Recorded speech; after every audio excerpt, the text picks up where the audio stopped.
11 yil davomida Turkiyaning 3 ta top universitetlarini o'qidim va ushbu universitetlarning metodikalarini o'rgandim. Merhaba, benim adım Sirajettin.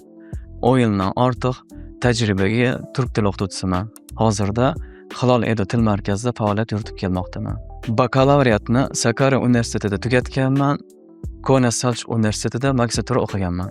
2023-yilda esa Marmara universitetini xalqaro va qiyosiy ta'lim bo'limini bitirganman. O'qishim davomida shuni tushundimki, turk tilini o'rganish faqat grammatikani o'rganishdan iborat emas ekan, balki o'sha muhitda yashash, fikrlash va o'ziga singdirish ekan.